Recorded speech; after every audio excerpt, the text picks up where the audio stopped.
ఎక్కడ టాలెంట్ ఉంటుందో అక్కడ సక్సెస్ ఉంటుంది, ఎక్కడ సక్సెస్ ఉంటుందో ఆ సక్సెస్ని గుర్తించడంలో ముందుంటారు గురుగారు దాసరి నారాయణరావు గారు.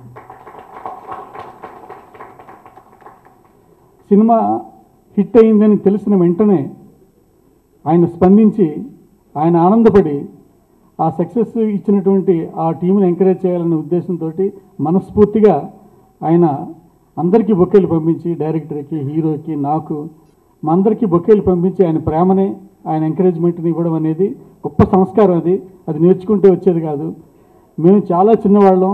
ఆయన ముందు ఆయన్ని చూస్తూ అబ్బురపడుతూ, ఆశ్చర్యపోతూ, ఆనందపడుతూ చూస్తున్నటువంటి ఒక మహోన్నతమైనటువంటి వ్యక్తి ఇలా అప్కమింగ్ వాళ్ళని ఎంకరేజ్ చేయడం అనేది కేవలం ఆయనకు మాత్రమే సాధ్యమైన విషయం. ఆయనకు మనస్ఫూర్తిగా ఆయనకి నేను కృతజ్ఞతలు, అభివందనాలు తెలియజేస్తున్నాను. ఈ పూలరంగడు ఇంత గ్రాండ్ సక్సెస్ అయింది. ఆ సక్సెస్ని అందరూ వ్యక్తం చేస్తూనే ఉన్నారు. దాని వెనకాల ఎంతమంది కృషి ఉంది, ఏముంది అని చెప్పాలంటే డెఫినెట్గా చాలా గంటలు పడుతుంది. అంత సమయం ఇప్పుడు తీసుకోను.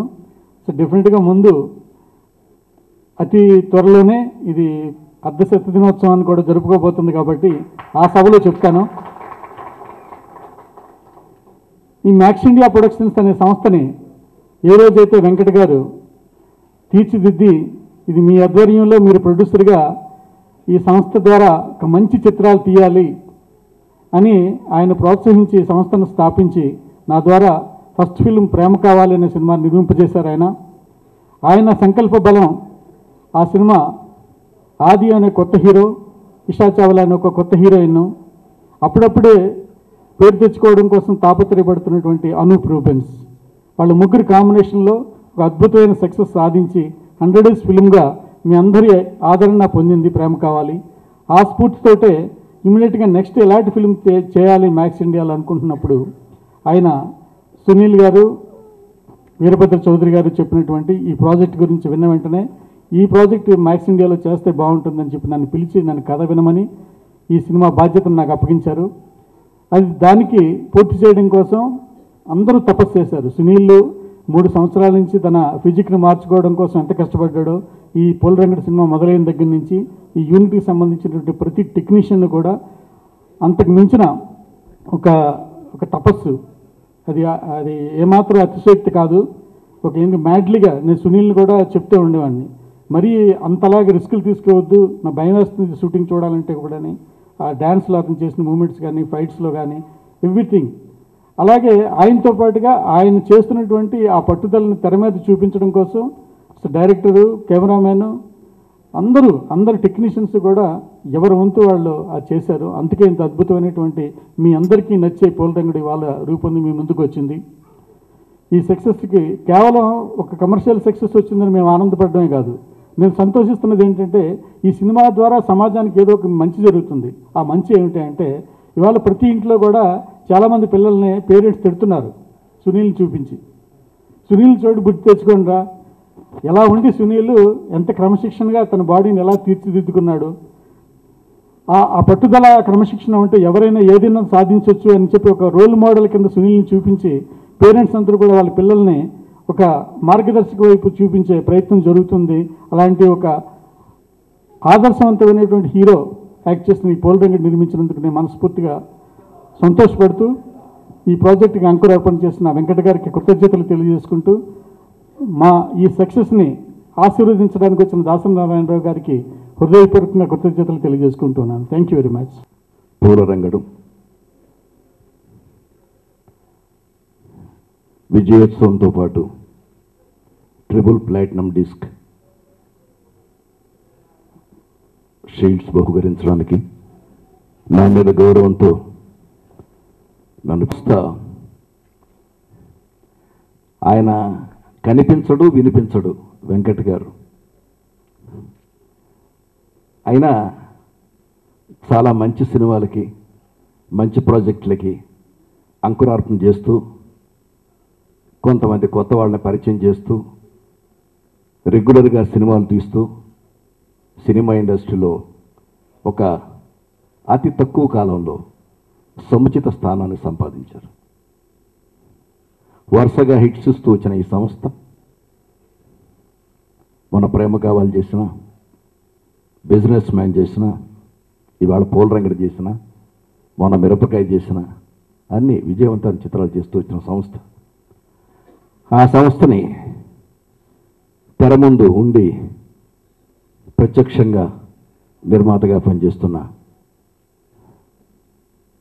నాకు ఇష్టడైన అచ్చిరెడ్డి గారు, అలాగే సురేష్ రెడ్డి, వీళ్ళందరూ ఆధ్వర్యంలో జరుగుతున్న ఈ సంస్థని అభినందిస్తూ, ఇందాక ఎవరో చెప్పారు అచ్చిరెడ్డి గారి గురించి మాట్లాడుతూ, అచ్చిరెడ్డి చాలా కూల్ మనిషి.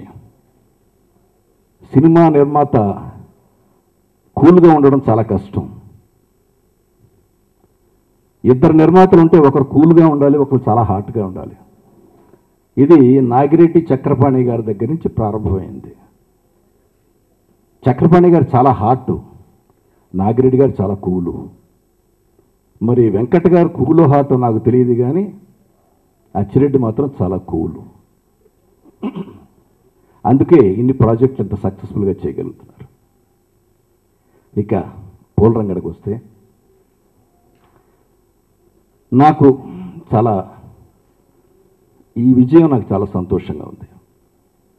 అంటే పెద్ద హీరోతోటి ఒక 40 కోట్లు 35 కోట్లు బడ్జెట్ తోటి సినిమాలు తీసి విజయవంతం అవడం అనేది ఎంత ఆనందమైందో, అంతకంటే చిన్న ఆర్టిస్టులతోటి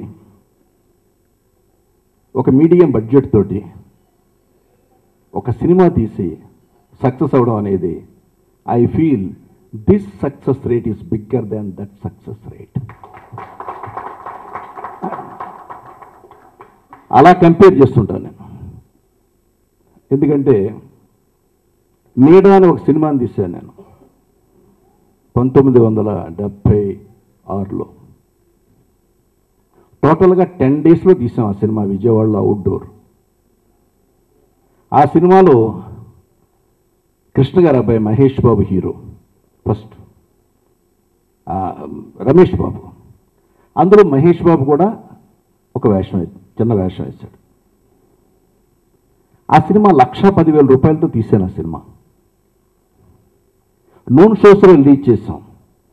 అదే సమయంలో ఒక పెద్ద పిక్చర్ చాలా పెద్ద బడ్జెట్లో తీశారు, ఆ పేరు చెప్పడం నాకు ఇష్టం లేదు. ప్రతి స్టేషన్లోనూ విడుదల చేసిన ప్రతి స్టేషన్లోనూ 2 లక్షలు 1,50,000 తక్కువ చేయలేదు ఈ సినిమా. అంచేత ఖర్చు పెట్టిందంతా వచ్చిన ఆదాయం అంతా, అది సక్సెస్ రేట్. అలాంటి సక్సెస్ రేట్లో ఈ సినిమా నిలుస్తుంది. అందుకే ప్రొడ్యూసర్స్ని అభినందిస్తున్నా. జనరల్గా కమెడియన్స్ హీరోస్గా సక్సెస్ అవ్వడం అనేది గతంలో కూడా జరిగింది. ఎందుకంటే నా దృష్టిలో అందరు ఆర్టిస్టుల కంటే కామెడీ క్యారెక్టర్ ఆర్టిస్ట్ పెర్ఫార్మెన్స్ చేసేవాళ్ళు గ్రేట్ యాక్టర్స్. కామెడీ అనేది చాలా కష్టం. Timing is more important. కొంచెం ఉప్పు ఎక్కువైతే కూర తినలేము, తక్కువైనా తినలేము. అది కమెడియన్ పరిస్థితి. హీరో కొంచెం ఎక్కువైనా పర్లేదు, తక్కువైనా పర్లేదు. 4 పాటలు సక్సెస్ఫుల్గా 4 ఫైట్లు సక్సెస్ఫుల్గా చేస్తే హీరో లాక్కుపోతాడు. పక్కన మంచి అందమైన అమ్మాయి అంటే మరీ లాక్కుపోతారు. చక్కని తెలుగు పిల్లలాగా ఉంది. నిజంగా చాలా రోజులైంది మన గొడ్డలతో మన పిల్లలను చూసి.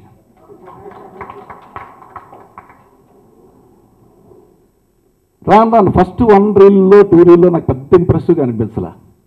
బట్ వెళ్ళగా చాలా ఇన్వాల్వ్ అయిపోయింది క్యారెక్టర్లో. అట్లాగే సెంటిమెంటల్ సీన్స్ 2-3 సీన్లు ఉన్నాయి, చాలా టచ్గా చేశాడు. ముఖ్యంగా ప్రదీప్ రావత్ దగ్గరికి వచ్చి ఒక 2 నిమిషాలు నాకు మాట్లాడడానికి టైం ఇవ్వండి అని చెప్పే సీన్లో చాలా చక్కగా వెరీ ఎక్స్ప్రెసివ్గా చేసి కళ్ళం నీళ్ళు వచ్చేటట్టు చేయించాడు. ఆర్టిస్ట్గా ఎప్పుడైనా సరే కమెడియన్ ఒక సెంటిమెంటల్ సీన్ చేస్తే పెద్ద హీరో చేసిన దానికంటే ఎక్కువ కళ్ళం నీళ్ళు వస్తాయి. ఎందుకంటే వాళ్ళ మీద అంత అభిమానం ఉంటుంది. అలాంటి పెర్ఫార్మెన్స్ ఈ సినిమాలో ఇవ్వగలిగాడు. అట్లాగే ఈ సినిమాలో బాగా చేశాడంటే పాపం అందరికీ తెలిసింది అది కొడుతున్నాడు తర్వాత తింటాడు అని. బట్ బాగా చేశాడు. మరి డైరెక్టర్ కష్టపడ్డాడు, మరి మిగతా పక్క ఆర్టిస్ట్ కష్టపడ్డారు, లేకపోతే అతనే కష్టపడ్డాడు, లేకపోతే సునీల్ కష్టాన్ని చూసి నేను కూడా కష్టపడాలని కష్టపడ్డాడు. మొత్తానికి what ever it is, Sunil పడ్డ కష్టం ఇండస్ట్రీలో ఈ సినిమా యూనిట్లో అందరికీ ఒక తెలియని ఒక ఇంట్రెస్ట్ని క్రియేట్ చేసి అందరూ కష్టపడాలనిపించి కష్టపడ్డట్టుగా అనిపిస్తుంది. అతన్ని అభినందిస్తూ ఇక కోటను ప్రత్యేకంగా అభినందించాల్సిన లేదు. Is an allrounder. The total unit the captain of the ship వీరభద్రాన్ని మరొక్కసారి హృదయపూర్తిగా అభినందిస్తూ ఇటు తర్వాత రెండో హిట్ హ్యాట్రిక్ తర్వాత రావాలని కోరుతూ సునీల్ని ఈ కృషి అలాగే ఉండని సక్సెస్ఫుల్గా నీ యాత్ర సాగాలని అభినందిస్తూ సెలవు తీసుకుంటున్నాను. జై హింద్.